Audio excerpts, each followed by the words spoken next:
Hello friends, चटोरी kitchen वर्षा में आप सभी का बहुत बहुत स्वागत है। आज मैं आप सभी के लिए लाई हूँ एक ऐसे नाश्ते की रेसिपी जिसे आप बनाएंगे तो आपके बच्चे हो या बड़े, आपके परिवार वाले हफ्ते के 5 दिन इसे ही बनवाएंगे। तो आप सब इस रेसिपी को ज़रूर ट्राई कीजिएगा, सभी को ये बहुत ही ज़्यादा पसंद आएगी। और ये रेसिपी दोस्तों आप सभी को पसंद आए तो रेसिपी को लाइक ज़रूर कर दीजिएगा और इस तरीके की सिंपल रेसिपीज़ के लिए चैनल को भी ज़रूर सब्सक्राइब कर लीजिए। साथ ही नोटिफिकेशन के लिए बेल आइकन भी ज़रूर प्रेस कर लीजिएगा। तो चलिए हम बनाना शुरू करते हैं गेहूं के आटे से बनी हुई ये टेस्टी सी कुलचे की रेसिपी, जो कि आप खाएंगे तो आपको लगेगा कि ये मार्केट की बनी हुई है। तो चलिए हम बनाना शुरू करते हैं। इस रेसिपी को बनाने के लिए सबसे पहले ले लीजिए एक बर्तन, इसमें हम मिक्सचर तैयार कर लेंगे। तो सबसे पहले हम डालेंगे दही। तो दही देखिए ये घर की बनी हुई ताज़ी दही है, ज़्यादा खट्टी और पुरानी दही का इस्तेमाल मत कीजिएगा। तो ये मैंने 1 कटोरी जितनी ली है। जितनी आप गेहूं का आटा ले ठीक उसकी हाफ हमें ले लेनी है ये दही। तो दही को डाल लीजिए। तो 1 कटोरी जितनी मैंने ली है दही, तो मैं इस कप से 2 कटोरी जितनी लूँगी आटा। तो मेजरमेंट आप इसी हिसाब से रखिएगा। इसमें डालेंगे पहले नमक।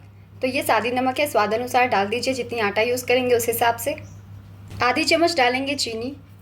आप यहाँ शुगर पाउडर का भी इस्तेमाल कर सकते हैं। इस दही में मैं टेस्ट के लिए डाल रही हूँ थोड़ी सी हरी मिर्च, जिसके मैंने बीज निकाल दिए हैं और इसे बारीक काट लिया है। तो इसे मिक्स कर लेंगे अब हम। तो दही को हमें अच्छे से अब विस्क कर देना है ताकि दही के जो सारे लम्स हैं वो खुल जाए। दही को बिल्कुल स्मूथ कर लेना है हमें। तो इसे पहले अच्छे से मिक्स कर दीजिए। क्योंकि ये ताज़ी दही है तो बहुत जल्दी ही स्मूथ हो जाती है। और मेरी दही ने ज़्यादा पानी भी नहीं छोड़ा है तो ये और भी जल्दी हो जाएगी। तो ये देखिए दही बिल्कुल स्मूथ हो गई है, बिल्कुल भी कहीं भी कोई लम्स नहीं है दही के। तो बिल्कुल क्रीम के जैसी ये हो गई है। तो दही को इस तरीके से पहले मिक्स कर लीजिए।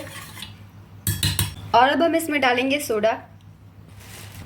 तो 1 टीस्पून हम डाल देंगे ये सोडा, खाने वाली सोडा है तो डाल दीजिए। और यह हम ½ टीस्पून जितना डालेंगे बेकिंग पाउडर।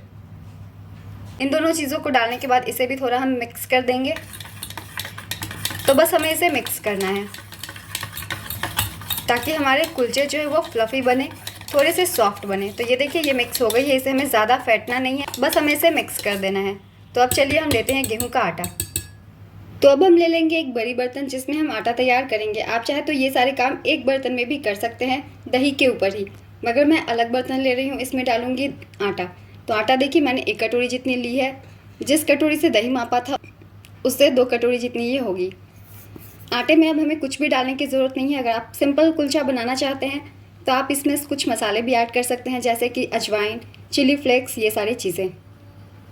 मगर मैं स्टफ़ बना रही हूँ इसलिए मैं आटे को सिंपल रख रही हूँ। तो अब इसमें हम डालेंगे दही। तो दही देखिए बेकिंग पाउडर हमने डाला था और सोडा, जिससे ये अच्छे से फूल गई है। तो इसे अब डाल दीजिए और इसमें हमें तैयार कर लेनी है अपने कुलचे की आटा। थोड़ा थोड़ा करके डालेंगे और इसे मिक्स करते जाएंगे। और दही में हमने ऑयल यूज़ नहीं किया था तो यहाँ हम 2 से 3 चम्मच इतना डाल देंगे ऑयल। मैं डाल रही हूँ घी। आप चाहे तो यहाँ रिफाइंड ऑयल भी डाल सकते हैं या फिर घी भी डाल सकते हैं। मैं डाल रही हूँ घी। तो इसे डाल दीजिए, बहुत ही अच्छा टेस्ट आता है। तो इसे हम डाल देंगे। आप बिल्कुल रिफाइंड ऑयल का भी इस्तेमाल कर सकते हैं। तो ये मैं 3 चम्मच इतना डाल रही हूँ। और अब इसे हमें डो के फॉर्म में गूँथ लेना है। तो एक डो की तरह सॉफ्ट गूँथ लीजिए। इतने दही से हमारी अच्छे से आटा तैयार हो जाएगी। और अगर आपकी कम पड़ गई है दही तो आप पानी भी थोड़ा ले सकते हैं, मगर कोशिश करें कि दही से ही ये आटा तैयार हो जाए। तो ये मैंने अभी हाफ़ ही दही लिया था, अभी पूरी दही मैं डाल लेती हूँ। तो अच्छे से मिक्स कर देते हैं सभी चीज़ों को। तो ये देखिए हमने आटा लगा ली है अपने कुलचे के लिए। जैसे मैंने गेहूं का आटा लिया है आप उसी तरीके से सिर्फ मैदे से भी इसे बना सकते हैं, मगर ये गेहूं का आटा है तो काफ़ी हेल्दी होता है। आप बच्चों को भी इसे दे सकते हैं, सभी लोग इसे खा सकते हैं आराम से। तो ये जो कुलचे की आटा है सॉफ्ट तैयार होती है, तो आप ध्यान रखिएगा कि ये सॉफ्ट हो। ये देखिए बिल्कुल सॉफ्ट है। इसे सख्त बिल्कुल भी तैयार मत कीजिएगा वरना ये फ्लफ़ी नहीं बनेंगे। तो दही से मैंने इसे तैयार कर लिया है। अगर आपकी दही कम पड़ गई हो तो आप थोड़ी पानी भी ले सकते हैं। तो आटा बिल्कुल रेडी है। इसे अब हम देंगे रेस्ट। तो कम से कम 15 मिनट के लिए इसे ढक के छोड़ दीजिए और तब तक हम इसके लिए तैयार करते हैं स्टफिंग। तो इसे ढक के छोड़ देते हैं 15 मिनट के लिए। कुलचे की स्टफिंग के लिए देखिए मैंने पनीर ली है और इसे ग्रेट कर लिया है। तो इसे ग्रेट कर लीजिए। तो मैंने इसे ग्रेट कर लिया है। अब इसमें डालेंगे कुछ चीज़ें इसके टेस्ट के लिए। तो सबसे पहले डाल देते हैं नमक, स्वाद अनुसार डाल दीजिए। और अब इसमें डालेंगे प्याज। तो मैंने एक प्याज लिया है और इसे बारीक काट लिया है।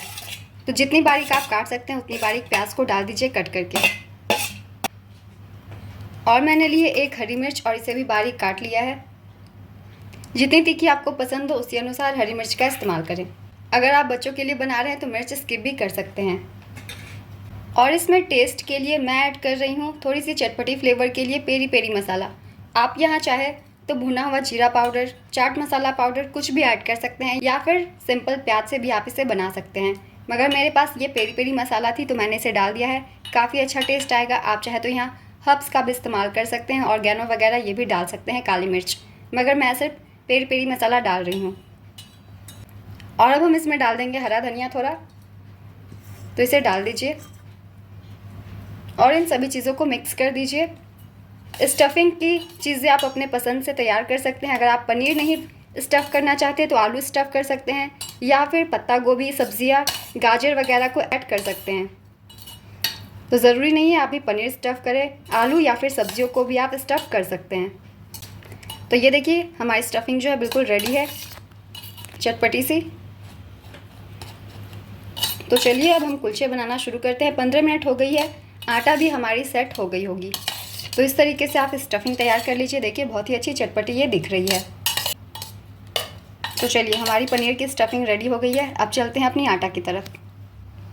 तो ये देखिए 15 मिनट हो गई है। चलिए आटा को एक बार हम मसल लेते हैं। तो देखिए इसे जब रखा है हमने तो ये और भी सॉफ्ट हो गई है। तो एक बार इसे हम और मसल लेते हैं ताकि ये थोड़ी सी सॉफ्ट और हो जाए। एक बार इसे हल्के हाथों से मसल लीजिए। तो ये देखिए आटा को हमने एक बार और मसल लिया है। अब इसे हमें करनी है लोई, क्योंकि कुलचे जो है वो थोड़े मोटे होते हैं, तो लोई हमें थोड़ी बड़ी रखनी है। तो बड़े साइज़ की लोई रख लेंगे। तो ये देखिए ये इतने बड़े साइज़ की लोई मैंने रखी है। तो जितने भी आटा है सभी की पहले लोई बना लीजिए। तो ये देखिए हमने लोई तैयार कर ली है। अब हमें करनी है अपनी स्टफिंग को स्टफ़। तो आप स्टफिंग अपने पसंद से या अपने कंफर्टेबल के हिसाब से कर लीजिएगा। जिस तरीके से पराठे स्टफ़ करते हैं उस तरीके से। आप चाहे तो इसे बेल के भी स्टफ़ कर सकते हैं, मगर मैं कटोरी बना के स्टफ़ करती हूँ तो मैं वैसे ही स्टफ़ कर लेती हूँ। ये काफ़ी इजी होती है इसलिए मैं इस तरीके से कर लेती हूँ। ये देखिए थोड़ी मोटी ही रहेगी। इसके अंदर हम डालेंगे अपनी स्टफिंग। तो ये हमारी चटपटी से स्टफिंग डाल दीजिए।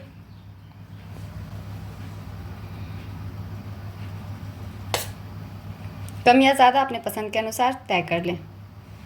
तो ये मैंने लगभग 2 चम्मच जितना डाल दिया है और इसे पैक कर दीजिए।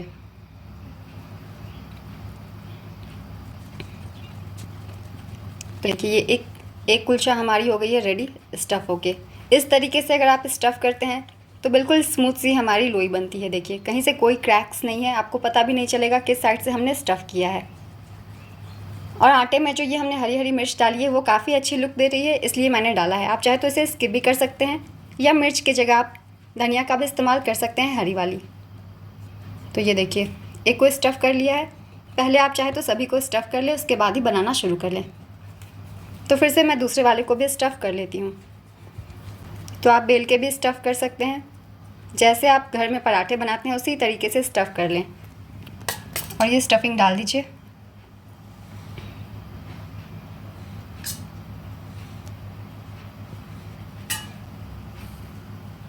और इसे पैक कर दीजिए। एक हाथ से दबाते हुए स्टफिंग को हमें इसे पैक करना है ताकि निकले ना। तो ये देखिए दूसरी स्टफिंग भी हमारी रेडी हो गई है। तो आप इस तरीके से सभी को पहले लोई बना लीजिए। तो सभी को हम पहले स्टफ़ करके मिलते हैं। तो ये देखिए हमने कुलचे को स्टफ़ कर लिया है। तो जितने भी कुलचे बन रही हो सबको पहले स्टफ़ कर लीजिए। अब इसे हम बेलेंगे। कुलचे जो है साइज़ में थोड़े छोटे बेले हुए होते हैं, तो हमें इसे ज़्यादा बड़ा नहीं करना है। तो अगर आप चाहते हैं तो हाथों से भी इसे फैला के बना सकते हैं इस तरीके से। तो ये मैंने इतना फैला दिया है। अब हल्के हल्के हाथों से हम बेलन इसके ऊपर चलाएंगे। इसे आटे की डस्टिंग कर दीजिए और इसे बेल लीजिए। वैसे आप बड़े साइज़ के भी बेल सकते हैं, मगर कुलचे थोड़े छोटे होते हैं इसलिए मैं थोड़ी छोटी ही बेलूँगी, ज़्यादा बड़ी नहीं करूँगी।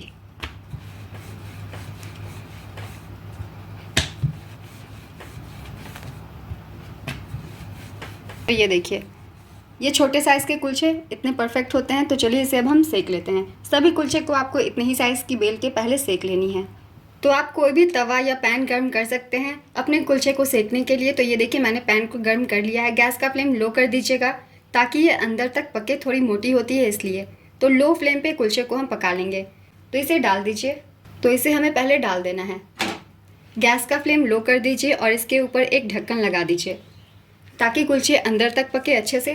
तो इसे हमें ढक के पकाना है। तो इसके ऊपर एक लेड लगा लीजिए।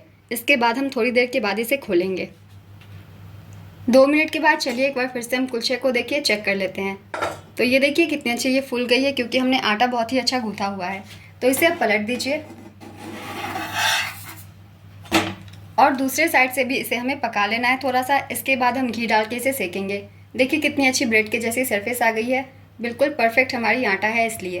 तो इसे थोड़ी देर और पका लीजिए, इसके बाद हम सेक लेंगे इसे। तो देखिए 2 मिनट हमने दूसरे साइड से भी पका लिया है। तो अब घी डाल के हम सेक लेंगे। यहाँ फिर से आप बटर का भी इस्तेमाल कर सकते हैं या फिर रिफाइंड ऑयल का भी इस्तेमाल कर सकते हैं।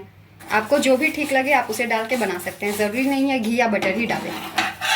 पलट लीजिए और दोनों ही साइड से थोड़ा थोड़ा घी डाल के हम सेक लेंगे। हमारे चटपटे से कुलचे बिल्कुल हो गए हैं तैयार, और वो भी हेल्दी, क्योंकि हमने गेहूं के आटे से इसे बनाया हुआ है। तो ये देखिए बड़े ही अच्छे ये फूल जाते हैं। हल्के हल्के हाथों से प्रेस करते हुए इसे अच्छे से हमें सेक लेना है दोनों ही तरफ से, ताकि ये कच्चे ना रहे। आप चाहे तो इसे ज़्यादा चटपटा बनाने के लिए मैदे से भी बना सकते हैं। इसे लो फ्लेम पे ही पकाइएगा ताकि अंदर तक कुक हो, बिल्कुल भी कच्ची ना रहे। तो ये देखिए दोनों ही साइड से ये बहुत ही अच्छी से सिक गई है। अब इसे निकाल लीजिए। दोनों ही तरफ से प्रेस करते हुए पका के इसे हमें निकाल लेना है। गैस का फ्लेम लो ही रखा हुआ है। मैंने पूरे कुलचे को लो फ्लेम पे ही पकाया है। तो ये देखिए बड़े ही अच्छे निकल गए। अब इसे निकाल के एक प्लेट में हम रख लेते हैं। तो ये हमारे फ्लफी सी कुलचा देखिए बिल्कुल तैयार है। इसी तरीके से दूसरे कुलचे को भी हम सेक लेंगे। तो ये देखिए हमने दूसरे कुलचे को भी बेल लिया है। ज़्यादा बड़ी साइज़ नहीं है, एक ही साइज़ से बेल लीजिए और इसे भी डाल दीजिए और फिर से इसे हम ढक देंगे। गैस का फ्लेम फिर से हमें लो ही रखना है। तो चलिए एक बार फिर से इसे भी हम पलट देते हैं। तो लो फ्लेम पे देखिए अच्छे से ये फूल जाती है। फिर से इसे पलट के दूसरे साइड से भी हमें पका लेना है। तो दूसरे साइड से भी हमने 1 से 2 मिनट पका लिया है। फिर से घी डाल के हमें सेक लेना है इसे। हल्के हल्के हाथों से प्रेस करके ही सेकिएगा ताकि अंदर तक ये पक जाए।